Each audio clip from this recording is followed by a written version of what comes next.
সকাল সকাল রান্নাঘর থেকে আজকের ব্লগটা শুরু করলাম। আর তার আগে তোমাদের সকলকে প্রতিদিনের মতন ইন্ট্রোটা দিয়ে নিই।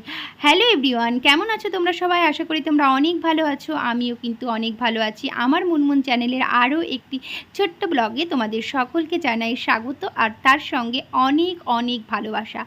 আর আজকে কিন্তু এই যে এখন বাজে 6টা, আর তোমরা সবাই জানো যাদের বাচ্চা আছে যে এখন স্কুল কিন্তু মর্নিং, মানে আমার ছেলের তো মর্নিংয়েই স্কুল ছিল, কিন্তু আরও 1 ঘন্টা এগিয়ে দিয়েছে, মানে ওর গাড়ি 6:30টার মধ্যে চলে আসে। তার জন্য কিন্তু আমাকে 5:30টার সময় উঠতে হয়, ওকে রেডি করানো, স্নান করানো, তারপরে এই যে ব্রেকফাস্ট রেডি করা। যাই হোক, আর এখানে অ্যাকচুয়ালি এখন তো খাবারটা সামনে দেখছি, মানে খিদে পেয়ে গেছে, দেখেই খেতে ইচ্ছা করছে, তার জন্য কথাটাও কেমন জড়িয়ে জড়িয়ে যাচ্ছে। যাই হোক, তোমরা একটু বুঝে নিও বন্ধুরা। আর এখানে দেখো ছেলে আমার রেডি হয়ে গেছে, আজকে রেডি হয়ে এই যে বেরোবে, তার জন্য গেটটা খুলেই নিচ্ছে। এখন ছেলে আমার অনেক বড় হয়ে গেছে, একাই গেট খুলতে পারে, নামছে। আর ওই যে দেখেছো তো আজকে ওদের যোগা ক্লাস রয়েছে, তার জন্য যোগা ম্যাটটাও নিয়ে নিয়েছে। আর এদিকে গেটটা আমি খুলে নিচ্ছি, আর গাড়িও চলে এসেছে অনেকক্ষণ আগে। যাই হোক, আমাদের আজকে 2 মিনিট লেটই হয়ে গেছে, কিছু বলে না গাড়িওয়ালা, এটাই অনেক ভালো, মানে গাড়ির দাদাটা খুব ভালো। যাই হোক, ছেলেকে বাই বাই করে দিয়ে কিন্তু এবার আমি যুদ্ধক্ষেত্রে নেমে যাব, কারণ যুদ্ধক্ষেত্রে নেমে নামার সমস্ত কাজকর্ম তোমাদের দেখাতে পারলাম না বন্ধুরা, সরি। কারণ অনেক বড় ভিডিও, আমি প্রতিদিনই বলি একটা কথা, যদি আমি করি তোমরা কেউই ধৈর্য ধরে দেখবে না, তার জন্য আমি একটু ছোট করেই করি। আর তারপরে সকালে ঘরে এসে যেসব কাজকর্ম করার দরকার করে টোরে কিন্তু আমি এখন রান্না করব, রান্নারও সমস্ত কিছু গুছিয়ে নিয়েছি। আর এবার একটু লস্যি করে নিচ্ছি, কারণ এই লস্যিটা আমি এখন খাবো, আর একটুখানি রেখে দেবো, মানে ছেলের জন্য রেখে দেবো, যে ও আসলে ওকে দেবো। যাই হোক, আমার ছেলে তো আগের ভিডিওতেই বলেছি লস্যি খেতে পারে না, তবুও বলবো ভালোবেসে যে বাবা একটু খা, স্টাইস দিয়ে দেবো, দেখা যাক খায় কি না।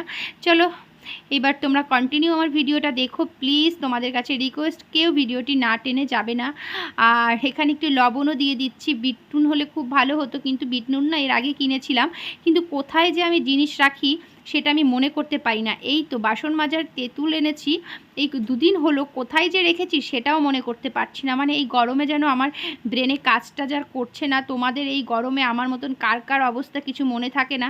আমার কিন্তু কিছুই মনে থাকছে না, শুধু গা দিয়ে ঘাম বেরোচ্ছে, আর বুদ্ধি টুদ্ধি সব উড়ে টুড়ে পালাচ্ছে, কি করব। যাই হোক, আমি এবার লস্যিটা বানিয়ে নিই, দেখি কতটা খেতে পারি, 1-2 গ্লাস খেয়ে নেবো, আর ছেলের জন্য রেখে দেবো। আর তোমরা এই গরমে কে কে লস্যি খাচ্ছ সেটাও জানিও। আমার কিন্তু লস্যিটা বেশি পছন্দ, লেবু জল খাই অনেক ভিডিওতেই দেখেছো, কিন্তু লস্যিটা আমার বেস্ট মনে হয়। আর দোকানে কিনতে গেলে তো একটা লস্যি 50 টাকা 60 টাকা নর্মালে নিয়ে নেয়, তার থেকে বাড়িতে কম দামে এটাই বেস্ট, আর খেতেও কিন্তু খারাপ হয় না, বেশ ভালোই লাগে। আর ওর জন্য দোকান থেকে আর বেশি পয়সা দিয়ে কিনে নে কী দরকার আছে বাবা, পয়সা খরচা করার, অত পয়সার অনেক মূল্য, জিনিসের দাম, দ্রব্য মূল্যর যে এত দাম বেড়ে গেছে সে বলার মতন না। একটুখানি লস্যি চিনি দিয়ে লবণ দিয়ে গুলে দিয়ে দেবে, একটু আইস দিয়ে, আর 1 গাদা দাম নিয়ে নেবে। যাই হোক, আমি একটু সাজিয়ে রেখেছি, কি করব, এটা আমি এখনই ফ্রিজের মধ্যে ঢুকিয়ে রাখবো। আর এই যে আমি খেতে বসেও গেছি, দারুণ হয়েছিল খেতে, তোমাদের তো বললামই আমার খেতে ভালোই লাগে, আর মিক্সির মধ্যে দিয়ে করলে তো আরও ভালো লাগে, কিন্তু ওই মিক্সিটা ধুতে হবে, তার জন্য মিক্সি বলটা ধুতে হবে, আবার কে আবার ধোবে। আমার জীবনের সব কিছুই শর্টকাট, আমি খুব তাড়াতাড়ি চটজলদি কাজ করতে চাই, কারণ তোমাদের কাছে ভিডিও দিতে হবে, রিলস দিতে হবে, শর্ট দিতে হবে, সেগুলোর জন্য টাইম লাগবে, তাই না? ঠিক আছে, চলো, ছেলে স্কুল থেকে এসে খাওয়া দাওয়া করে ঘুম দিয়ে কিন্তু ও উঠেও পড়েছে। তখন আর লস্যিটা বলেছিলাম খেতে, আর আমি সাহস করিনি, একবার বলেছিলাম, বলেছে খাবো না। এইবার দেখা যাক ম্যামের সামনে খাই কি না। ওই দেখো, দেখেছো ভাবটা দেখেই বুঝতে পারছো, মানে ও দেখেই ওর অবস্থা খারাপ। একটুখানি আঙুল দিয়ে জিভে একটু দিয়ে দেখেছিল কেমন লাগে, মানে শুনলেই খাবে না। যাই হোক, ও লাস্ট পর্যন্ত খায়নি, আমারই ভালো হয়েছে, আমি খেয়ে নিয়েছি। দেখো চোখের অবস্থা, দেখো দেখো কি যেন বকবক করে বলছিল। যাই হোক, পড়া কমপ্লিট করার পরেই কিন্তু চলে এসেছিলো আমাদের পার্সেল। আর পার্সেলের মধ্যে কি আছে চলো তোমাদের আনবক্সিং করে দেখাচ্ছি।